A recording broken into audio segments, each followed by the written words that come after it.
গোৱাল গালি পাৰি পেলাই এলায়েন্স হয় নেকি কিন্তু আৰু এটা কথা কওকচোন ধৰি ল'লো আমাৰ যিকোনো এটা টিভি চেনেলৰ লাইভ টেলিকাষ্টত এলায়েন্সৰ কথা কেতিয়াবা ক'ৰবাত আলোচনা হোৱাত দেখিছে নেকি যোৱা 30 বছৰ ভাৰতবৰ্ষত বেছিভাগ চৰকাৰ কেন্দ্ৰতে কওক ৰাজ্যতে কওক ক'ৰবাত সৰু ডাঙৰ হ'লেও এলায়েন্স আছে নে নাই যেতিয়া আমি 11 চনত চৰকাৰ আহিছিলোঁ আমি একক সংখ্যাগৰিষ্ঠতা পাইছিলোঁ 11ত 6 চনত আমাৰ BPF সৈতে এলায়েন্স আছিলে 11 চনত আমি 73টা সিটত জিকিলোঁ তাৰপাছততো আমাৰ চৰকাৰ চন্দন ব্ৰহ্ম ডাঙৰীয়া BPFৰ পৰা আহি মন্ত্ৰী হৈছিলে আপুনি কংগ্ৰেছ দলে এলায়েন্সৰ ধৰ্ম কেনেকৈ পালন কৰে ইয়াতকৈ ডাঙৰ উদাহৰণ লাগে নেকি যেতিয়া আমি চৰকাৰ কৰিবতকৈ MLA 9 জন বাঢ়ি গ'ল এতিয়া আমি এজন মন্ত্ৰী পুৰণা এলায়েন্স পাৰ্টিৰ পৰা লৈছোঁ আমি 5টা যেতিয়া বাই ইলেকশ্যন খেলিছিলোঁ মাজুলী আমি হেৰিয়াক এৰি দিয়া নাই জানো AGPত আমি ভৱানীপুৰ অখিল গগৈ ডাঙৰীয়াক এৰি দিছিলোঁ ভৱানীপুৰ এৰি দিছিলোঁ আপুনি কমল মেধিক সুধিব কেলে টিকেট নাপালে তেতিয়া কমল মেধি আপত আছিলে আমিতো দিছোঁ ভৱানীপুৰ আৰু আমি যোৱাবাৰ লোকসভা এৰি দিছোঁ ডিব্ৰুগড় অখিল গগৈ ডাঙৰীয়া এতিয়া অসমীয়া ভাষাত যিমানবিলাক তুচ্ছ তাচ্ছিল্য কৰিব পৰা শব্দ আছে গোটেই শব্দবিলাক কংগ্ৰেছ দলৰ বিৰুদ্ধে ব্যৱহাৰ কৰি আছে আপোনালোকেও দেখি আছে ৰাইজেও দেখি আছে যিমান তুচ্ছ তাচ্ছিল্য বিজেপিয়ে কৰি পেলাই ভাল পায় এতিয়া বিজেপি আৰু অখিল গগৈ ডাঙৰীয়াৰ মাজত এটা প্ৰতিযোগিতা চলিছে যে কোনে কংগ্ৰেছক আটাইতকৈ বেছিকৈ তুচ্ছ তাচ্ছিল্য কৰিব পাৰে ৰাইজেও দেখি আছে সংবাদ মাধ্যমেও চব দেখুৱাই আছে আমি সেই কথাখিনিত এতিয়া একো প্ৰতিক্ৰিয়া দিব বিচৰা নাই আমি চব নোট কৰি গৈছোঁ আমি সকলো নোট কৰি গৈছোঁ আমি এতিয়া সদ্যহতে এই পঞ্চায়ত নিৰ্বাচনক লৈ আমি ব্যস্ত আমাৰ ইতিমধ্যে জিলাবিলাকক পলিটিকেল এফেয়াৰ্ছ কমিটি বনাবলৈ দিয়া হৈছে আৰু প্ৰাৰ্থিত্ব কেন্দ্ৰিক কাম কাজ আৰম্ভ কৰিবলৈ দিছোঁ আজি ৰাতিলৈকে নটিচ আহিব আমি প্ৰাৰ্থিত্ব প্ৰত্যাশীসকলৰ পৰা আবেদন পত্ৰ গ্ৰহণ কৰিম জিলাবিলাকৰ জৰিয়তে গতিকে আমি পঞ্চায়তক লৈ ব্যস্ত এতিয়া আমাক যিসকলে লঘু লাঞ্ছনা তুচ্ছ তাচ্ছিল্য কৰি ভাল পায় আমি তেওঁলোকক যে বল খেলা ফিল্ডত ইটো পাৰ্টি আহি পোৱাৰ আগতে এটা পাৰ্টিয়ে যে গল বন্ধু হৈছে নেকি বল খেলা ফিল্ডত দেখিছে ন কেতিয়াবা ইটো পাৰ্টি আহি পোৱাৰ আগত যে এটা পাৰ্টিয়ে খুব গল দি থাকে যে আমি চবকে গল দি থাকিবলৈ দিছোঁ কিন্তু এছেম্বলি আমি এটা খেলা নাই আমি পঞ্চায়ত ইলেকশ্যন খেলিম আমি জিলাবিলাকক কৰ্তৃত্ব দিছোঁ এতিয়া ধৰক শোণিতপুৰ জিলা কংগ্ৰেছৰ সভাপতি দাদুল বৰকটকীয়ে যদি বিচাৰে যে বিজেপি বিৰোধী শক্তিবিলাকৰ লগত আমি ক'ৰবাত একেলগে খেলিলে ভাল হয় এইটো তেওঁলোকে সিদ্ধান্ত ল'ব কথাটো নাজানো তেওঁ কি এজেণ্ডাত লৈ কৈছে ৰাইজে কৈছে বুলি কৈছে ৰাইজেতো আমাৰ লগতো বহুত ৰাইজ আছে যে আপোনালোকে নিৰ্বাচন খেলোঁতে দেখিছে আমাক যথেষ্ট আমাকো সমৰ্থন দিছিলে আমি 5টাত আমি দ্বিতীয় স্থান পাবলৈ সক্ষম হৈছিলোঁ আমি 14টাত প্ৰায় 25,000-25,000কৈ অধিক ভোট পাবলৈ সক্ষম হৈছিলোঁ 26টাত 10,000কৈ ভোট পাবলৈ সক্ষম হৈছিলোঁ আৰু 100 দিনৰ ভিতৰত গতিকে জনসাধাৰণ আমাৰ লগতো আছে গতিকে আমি খুব সাংগঠনিক বিস্তাৰৰ কাম কৰি আছোঁ তেওঁও কৰি আছে আমি শক্তিশালী হ'ব লাগে দুইটা দলে শক্তিশালী হৈ যদি অসমৰ পৰা আমি যিবিলাক অসমৰ কাৰণে বেয়া কাম কৰা যিবিলাক ৰাষ্ট্ৰীয় দল আছে তেওঁলোকক যদি আমি আঁতৰাব পাৰোঁ তেতিয়াহ'লেতো আমাৰ কাৰণে ভাল গতিকে আমি আমাৰ তেখেতৰ প্ৰতি শুভেচ্ছা আছে তেখেতৰ প্ৰতি আন্তৰিকতাও আছে যাতে তেওঁ নিজৰ ধাৰাটো তেওঁ মানে ফ'ল' কৰা বহুত মানুহ আছে তেওঁ আদৰ্শক ভাল পোৱা মানুহ আছেতো গতিকে অখিল গগৈ সেই বলিষ্ঠতাটো তেওঁ প্ৰদৰ্শন কৰক আমিও আমাৰ নেতৃত্বত আমাৰ আদৰ্শলৈকে আমি উজ্জীৱিত কৰিম আৰু শক্তিশালী কৰি আমি ঐক্যবদ্ধভাৱে বিজেপিক প্ৰতিহত কৰা কাম মঞ্চত আমি একেলগে থাকিম চাওক এতিয়াতো আমি 100টাত খেলিম বুলি কৈ নিদিওঁ ধৰি লওক কংগ্ৰেছে কৈছে 100টাত খেলিম বুলি কৈ দিছে বা আমাক মানে 26টা দিম সেইটো কথা আমি ক'ব বিচৰা নাই আমি যিখিনি কাম কৰি আছোঁ খুব আমি নিখুঁতভাৱে এইবাৰ ৰণনীতি তৈয়াৰ কৰি কাম কৰিছোঁ ভালকৈ আমি প্ৰতিদ্বন্দ্বিতা কৰিম আমিও আজি কৈ দিব পাৰিম 50টা 60টাত খেলিম সেইটোতো উচিত নহয় গতিকে যদি বিৰোধী ঐক্যমঞ্চ হয় বিজেপিক প্ৰতিহত কৰা স্বাৰ্থত যি পৰে আমাৰ ধৰি লওক আমাৰতো খেলিব পৰা 50টা সমষ্টি আমাৰো ভালকৈ আছে আমি কাম কৰি আছোঁ আমিতো নিজে গম পাই আছোঁ নহয় আমি দেখুওৱা নাই এতিয়ালৈ মানে আমি খুব মানে চেঞ্চেশ্যনেল কৰিব বিচৰা নাই আমি লাহে লাহে কাম কৰি আছোঁ খুব ৰণনীতি তৈয়াৰ কৰিছোঁ খুব ষ্ট্ৰেটেজিকেলি আমি আগবাঢ়িছোঁ গতিকে ষ্ট্ৰেটেজিকেলি আগবঢ়াৰ পাছত যেতিয়া দেখিম যে এইখিনি সমষ্টিত আমি খেলিলে আমি জিকিম সেইটো আমি আলোচনাৰ মজিয়াত আনিম যে এই সমষ্টিটো আমাক লাগে তেতিয়া আমি ক'ম যে আমি এইখিনি সমষ্টিত খেলিম এতিয়া আমি নিশ্চিতভাৱে আমি 50টাত খেলিম 100টাত খেলিম আমি কৈ দিব নোৱাৰোঁ যোৱাবাৰতো আমি 83টাত খেলিছোঁ খেলাৰ পাছত ৰিজাল্ট কি হৈছে আপোনালোকে দেখিছে যে ৰিজাল্ট এটাও অহা নাই তথাপিও আমাকতো জনসাধাৰণে সমৰ্থন দিছিল যে পাঁচটাত আমি ছেকেণ্ড পজিশ্যন পাইছোঁ আপোনাৰ 25,000তকৈ অধিক 14টাত পাইছোঁ আৰু 10,000তকৈ অধিক আমি 24টাত পাইছোঁ তাৰ লগে লগে কংগ্ৰেছৰো খেলিছিল যোৱাবাৰ কিমান খেলিছে আপোনালোকে সকলোৱে গম পায় ৰিজাল্ট কি আহিছিল এতিয়া যোৱা লোকসভাতে কি হৈছে আপোনালোকে ভালকৈ মন কৰক লোকসভাত কংগ্ৰেছে 13টাত খেলিছে ৰিজাল্ট কি আহিছে 3টা আহিছে তাৰমানে 90% ৰিজাল্ট মানে 25% ৰিজাল্ট আহিছে 14টাৰ ভিতৰত 13টা খেলিছে 13টাৰ ভিতৰত 3টা জিকিছে মানে 10টাটো জিকাই নাই তেনেকুৱাতো হ'ব নোৱাৰে কথাটো গতিকে আমি ঐক্যবদ্ধ হৈ লওঁ তাৰপিছত কোনে ক'ত খেলিলে জিকিব আৰু ৰাইজক কেনেকৈ আমি একত্ৰিত কৰিব পাৰে আমাৰ কাৰণে ঐক্যবদ্ধ হৈ পেলাই সেইটোৱে মূল ইছ্যু হ'ব লাগে এতিয়া মূল এজেণ্ডা এইটোৱে হ'ব লাগে কিন্তু আমি 5টাত খেলিম আমি 10টাত খেলিম আমি 100টাত খেলিম আমি 50টাত খেলিম এই কথাবিলাক এতিয়া মন কাণ দিলে মানে বিৰোধীয়ে সুযোগ পাব গতিকে এই কথাবিলাক অলপ মন কাণ দিবলৈ কাৰণে সকলো দলকে আমি আহ্বান জনাইছোঁ অখিল গগৈ কৈছে দল যদি হতাশাগ্ৰস্ত হৈছে হতাশাৰ কি হ'ব কি কাৰণে হতাশাত এইবিলাক আচলতে ব্যৱহাৰ কৰিব নাপায় আমি যদি তেওঁ কওঁ তেওঁ মানে বেছি উত্তেজিত হৈছে সেইটো আক্ৰমণ প্ৰত্যাক্ৰমণ হৈ থাকিব সেইটো হ'লে ৰাইজেহে আমাক অগ্ৰাহ্য কৰিব গতিকে তেওঁ নিজৰ কামটো কৰক আমিও নিজৰ কাম কৰি আছোঁ আৰু আমি ঐক্যবদ্ধ হ'ম ঐক্যবদ্ধভাৱে যুঁজিম কৈ আছোঁ গতিকে কোনোবা হতাশ হোৱা কোনোবা ফূৰ্তি থকা কোনোবা উত্তেজিত হোৱা কোনোবা আক্ৰমণ কৰা কোনোবা প্ৰত্যাক্ৰমণ কৰা আমি নাই গতিকে অখিলদালে আমাৰ সন্মান আছে তেওঁ নিজৰ আদৰ্শ লৈ তেওঁ শক্তিশালী হওক আমিও আমাৰ নিজৰ কামত আমি এজেণ্ডাত আমি আদৰ্শ লৈ আমি শক্তিশালী হ'বলৈ চেষ্টা কৰিছোঁ আৰু ঐক্যবদ্ধভাৱে যদি বিজেপিক প্ৰতিহত কৰাটোহে লক্ষ্য বিজেপিকে হতাশ কৰিব লাগে এতিয়া বিজেপিক হতাশ হৈছে বুলি তেওঁ কৈছে নেকি বিজেপিক হতাশ হৈছেহে বুলি ক'ব লাগে এজিপিক হতাশ হৈছে বুলি ক'ব লাগে বা বিজেপিৰ লগত মিত্ৰজোঁটত থকা দলবিলাকে হতাশ হৈছে বুলি কৈছে আৰু নিজৰ সংগক নিজৰ ভাই এটাক যদি হতাশ হৈছে বুলি কয় তেতিয়াহ'লে ৰাইজে কেনেকৈ গ্ৰহণ কৰিব এইটো আপোনালোকে সকলোৱে জানে গতিকে অখিলদাকো আমি আহ্বান যে আমি মন আমাৰ একে বিজেপিক প্ৰতিহত কৰা কাৰ লোকচান হ'ব কাৰ লাভ সেইটোত নাই কোনে হতাশ হৈছে কোনে ভুকি হৈছে কোনে উত্তেজিত হৈছে কোনে আক্ৰমণ কৰিছে প্ৰত্যাক্ৰমণ এইটোত আমি নাই গতিকে এইখিনি বন্ধ হ'ব লাগে ৰাইজক আস্থা বিশ্বাসত লৈ আমি শক্তিশালীভাৱে বিজেপিক প্ৰতিহত কৰা সংকল্প ল'ব লাগে এইখিনি আহ্বান জনাইছোঁ আচলতে এইটো কংগ্ৰেছৰ আনুষ্ঠানিক নহয় বুলি ইতিমধ্যে গম পাইছোঁ আমি সেইকাৰণে প্ৰতিক্ৰিয়া দিয়াটো উচিত নহয় চৰ্চা হ'ব পাৰে আৰু সেইটো উচিত নহয় যে তেওঁলোকে 100খনত খেলিলে 100খনত জিকিব পৰা আছে জানো শক্তি সেইটো চাব লাগিব আমি বা আমি কালি 50টাত খেলিম বুলি কৈ দিম আমি জানো 50টাত জিকিব পাৰিম গতিকে জিকাটো নিশ্চিত কৰি এটা ৰণনীতি বনাই সকলোৱে মিলি আলোচনা কৰিয়েই হ'ব আমাক কংগ্ৰেছৰ অনুগ্ৰহত আমাক টিকেট নালাগেতো কংগ্ৰেছৰ অনুগ্ৰহততো আমি জাতীয় পৰিষদে নেখেলে বা অন্যান্য দলবিলাক আছে তেওঁলোকেতো মৰ্যাদাপূৰ্ণভাৱে খেলিব বিচাৰিছে মৰ্যাদাপূৰ্ণ শক্তিশালী এটা ঐক্যমঞ্চ বিচাৰিছে ঐক্যবদ্ধভাৱে বিজেপিক প্ৰতিহত কৰিব লাগে সেইকাৰণে কোনোবা আমাক অনুগ্ৰহ কৰি চিট দিব নালাগে চিট আমি কোনটো ল'ম ক'ত খেলিম সেইটো আমাৰ দলে সিদ্ধান্ত কৰিব তাৰপিছত আলোচনা হ'ব আলোচনা হোৱাৰ পাছত ঐক্যবদ্ধভাৱে যুঁজিলে কেনেকৈ বিজেপিক প্ৰতিহত কৰিব পাৰে সেই ফৰ্মুলাতে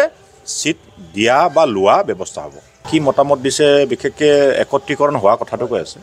আচলতে এইটো আমাৰ সভাপতি ডাঙৰীয়া ইতিমধ্যে স্পষ্টকৈ কৈছে কি কাৰণে হ'ব নোৱাৰে ময়ো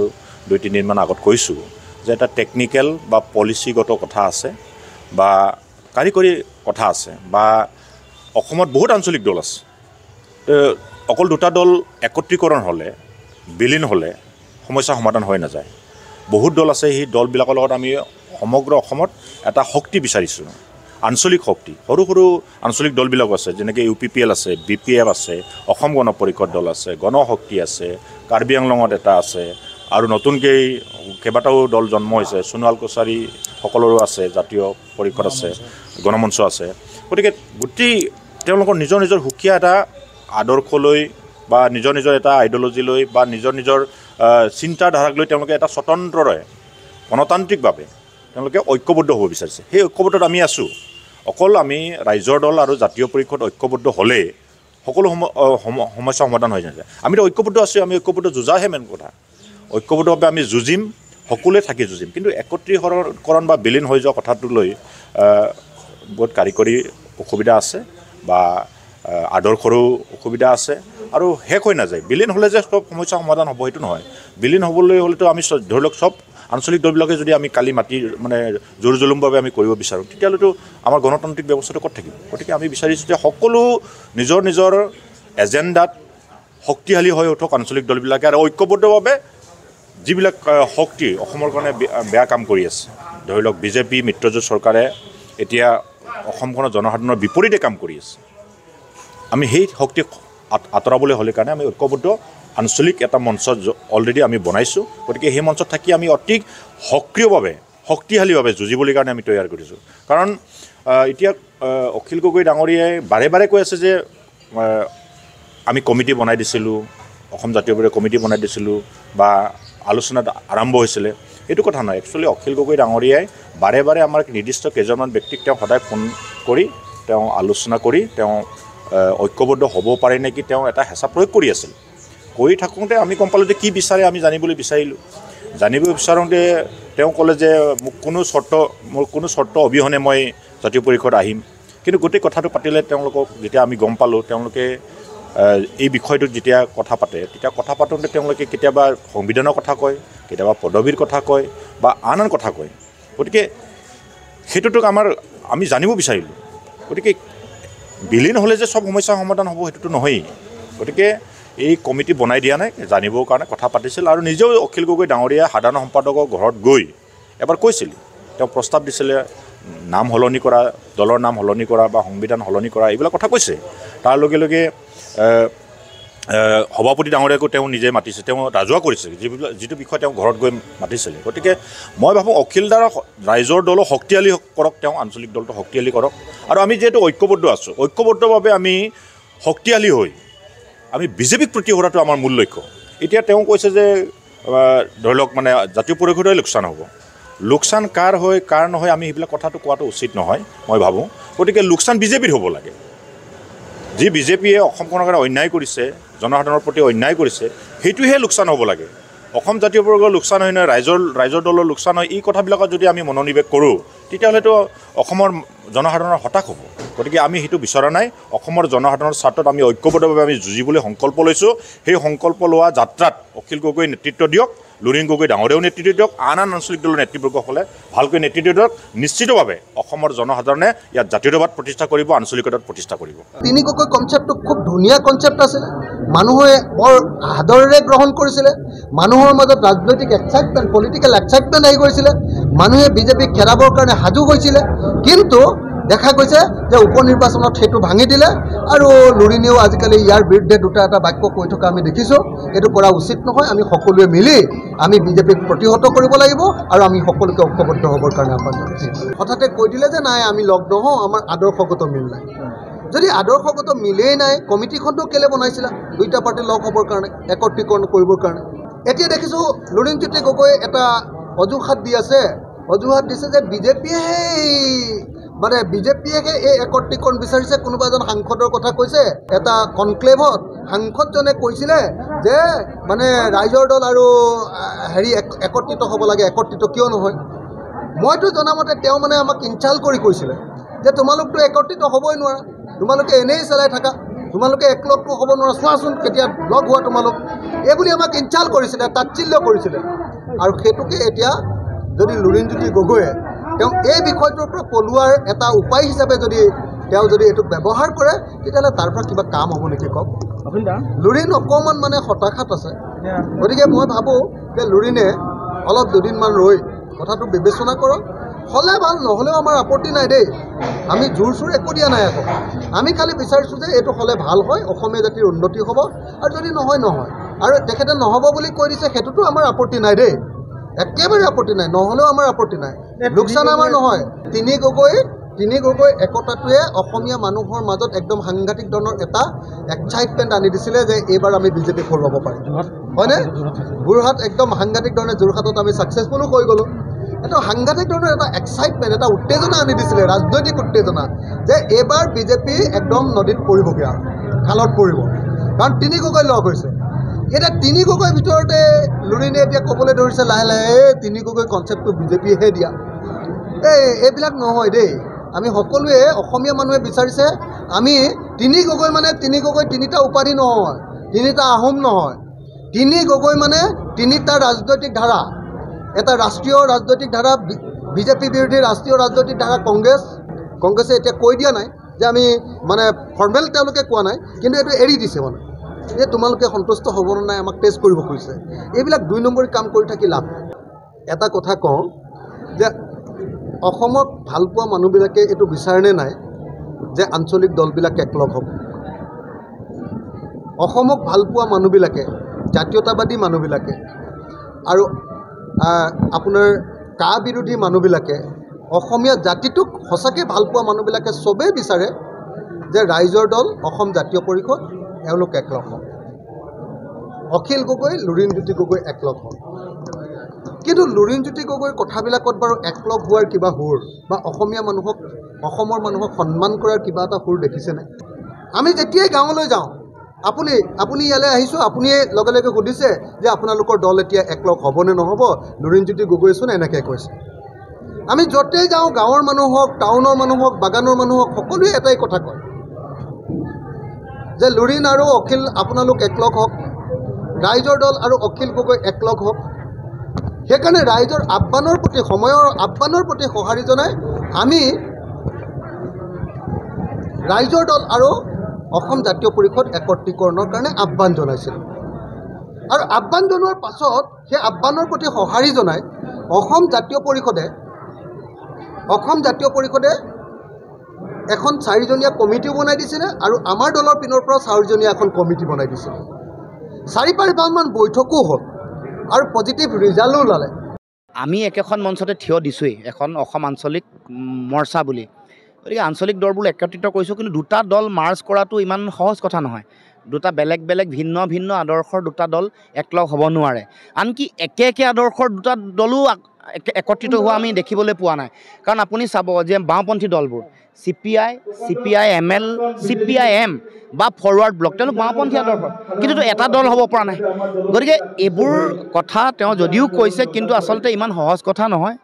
মানে গোটেই কথা বতৰাবোৰ তেওঁলোকৰ আন্তৰিকতাটোক আমি সকলোৱে উপলব্ধি কৰিছোঁ, কিন্তু আমাৰো আলোচনা বিলোচনা হৈছে। কাৰণ